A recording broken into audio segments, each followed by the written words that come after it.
Bonjour à tous et bienvenue pour l'épisode, je sais pas en fait je vous explique pourquoi est-ce que je tourne maintenant. Donc là je viens de tourner l'épisode numéro 117 du joueur de bord et donc là petit à petit voilà je fais des épisodes entre guillemets supplémentaires parce que vous le savez donc là elle devrait sortir pendant les périodes de révision.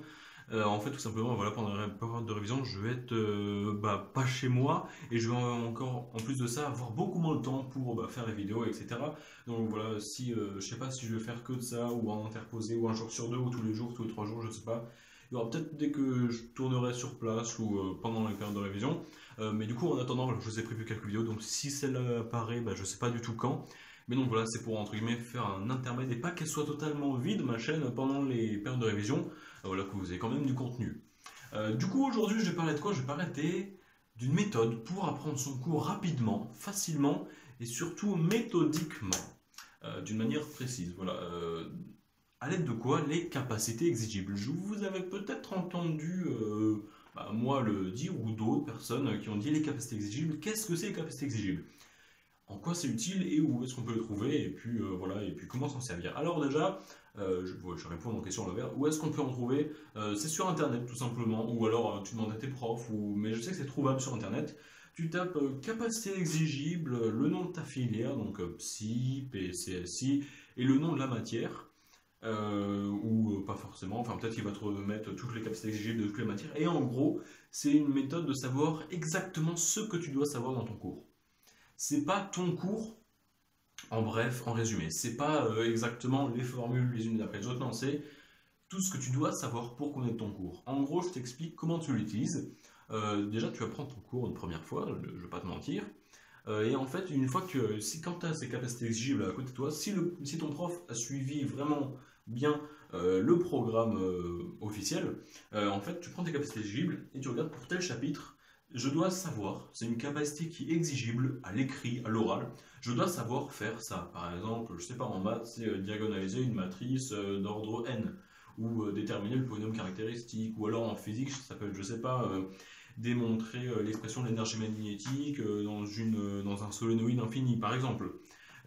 Et du coup, c'est des notions comme ça, tu te dis, ah, ok, donc ça, je dois le savoir. Et en fait, ce que je fais personnellement pour apprendre mon cours, alors je le fais plus en physique parce que notre prof nous donne les capacités exigibles de physique et il suit vraiment le cours presque au pied et à la lettre euh, des capacités exigibles et donc du programme. Et en fait, ce que je fais, je prends mon cours, je regarde les capacités exigibles, je les cherche. Alors ça, où est-ce que c'est dans le cours? Je cherche, ah c'est ici. Je prends du fluo et je mets, ok, donc ça c'est une capacité exigible, donc ça je dois le savoir le faire.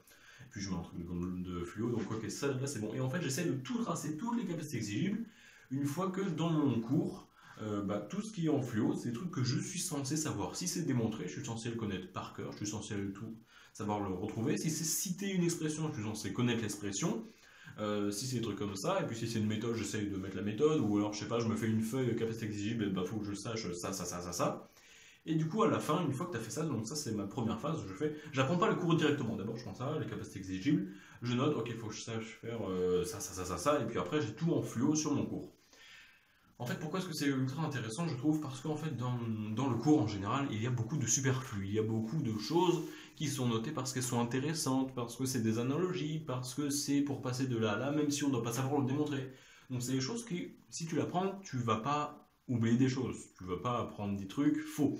Tu vas apprendre des trucs qui peuvent être utiles, voilà, en entretien ou à l'oral, si on te pose un truc, tu es là, ah oui, faut pas le savoir, c'est un peu hors programme, mais je sais que si on passe par là et là, ça peut être des trucs, voilà, des petites annotations dans le cours qui peuvent être utiles et qui peuvent faire bonne impression. Mais la plupart du temps, quand tu remarqueras dans ton cours, si tu regardes toutes les capacités exigibles, il y a pas mal de choses qui n'apparaissent pas dans la capacité exigible, mais dans ton cours.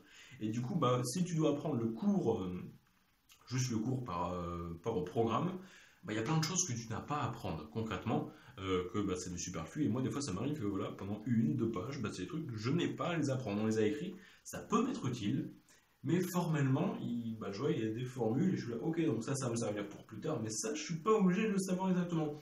Par exemple, c'est quelque chose qui peut être cité, on le démontre, mais on n'est pas censé connaître la démonstration, on est peut-être censé juste trouver l'expression, il a démontré juste pour qu'on comprenne. Mais du coup, il y a pas mal de choses que tu n'as pas à apprendre. Et si tu apprends tout, tu risques d'apprendre beaucoup de choses qui ne vont pas t'être demandées ou ne vont peut-être pas t'être utiles formellement en termes de cours. Du coup, ce que je fais, une fois que j'ai fait tout ça, je prends mon cours et j'apprends juste les trucs en fluo. Et c'est absolument tout ce que je fais. Et tu remarqueras que dans les questions de cours, jamais tu auras quelque chose qui n'est pas dans la capacité exigible. Toujours, ce sera du cours. Ou voilà, des fois j'ai appelé ça je sais faire en maths. Alors ça, je pense faire un épisode complet sur je sais faire, peut-être aussi pendant les périodes de révision. Mais du coup, voilà, donc les capacités exigibles, c'est vraiment important. C'est une méthode pour apprendre son cours de manière concise, précise et rapide parce que tu élimines des choses superflues et tu apprends vraiment les choses qui sont à connaître. Alors attention, si votre professeur vous dit explicitement je vous demande d'apprendre ça, apprenez-le. Dites pas non monsieur, c'est pas les capacités exigibles, c'est pas dans le programme. Non, si vous la demandez, c'est que lui, une interro de cours, il peut vous demander. Il estime que vous devez le savoir le faire. Ça rejoint un peu mes capacités exigibles à moi. Enfin, mais je sais faire. Que j'ai avec mon prof. Donc je vous en parlerai sans doute dans un autre épisode. Du coup, les capacités exigibles, une fois que tu as tout ça, tu sais exactement ce que le programme t'impose de savoir. Si tu arrives en concours, c'est relativement souvent que les interros de cours et puis les questions de cours, tout simplement, ça fasse partie de cette liste. Et du coup, si tu connais toutes les capacités exigibles d'un cours, tu connais le cours. C'est aussi simple que ça. Quelqu'un qui connaît son cours, et c'est tout. Évidemment, c'est l'appliquer, parce que les capacités exigibles, par exemple, c'est exprimer le truc. Si tu connais juste la formule, la méthode, mais que tu ne sais pas l'exprimer, quand on change une lettre ou une donnée, ou qu'on change d'axe, qu'on prend l'envers, non, il faut connaître la méthode, la démonstration, comment tu passes de l'un à l'autre et pas apprendre des feuilles, des lignes de calcul bêtement. Non, il faut que tu saches comment passer d'un point A à un point B, mais il faut que tu saches le faire. Si on te donne le point, on y trouve le point B, il faut que tu connaisses la démarche et que tu t'adaptes, mais que tu saches le faire. Voilà, il faut réussir à s'adapter. C'est ça l'essence même de l'ingénieur, je pense, c'est savoir s'adapter et toujours trouver la faille, peut-être pas dans... Bon, là, je sors du sujet, clairement, mais trouver comment, avec ses connaissances, passer d'un point A à un point B, parce que ça ressemble un peu à ça. Tu fais une analogie, tu es là, peut-être ça peut marcher, comme dans ce cas-là que j'ai vu.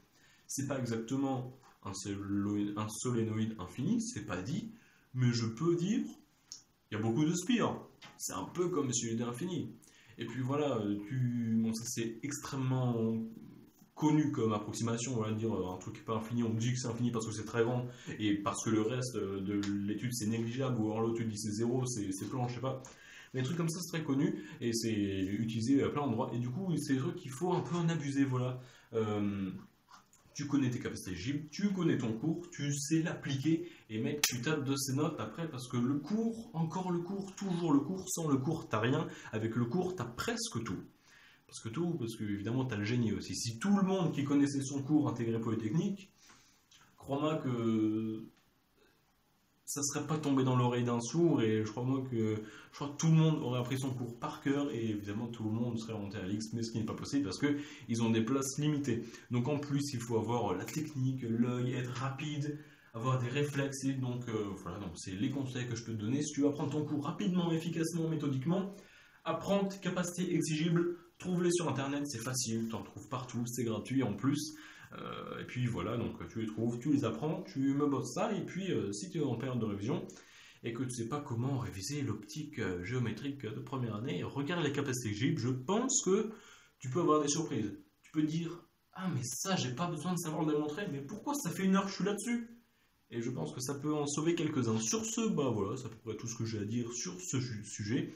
J'espère que ça en a aidé certains d'entre vous, j'espère que vous avez trouvé ça intéressant. Et puis sur ce, je vous laisse, abonnez-vous, mettez un pouce bleu, ça fait toujours plaisir.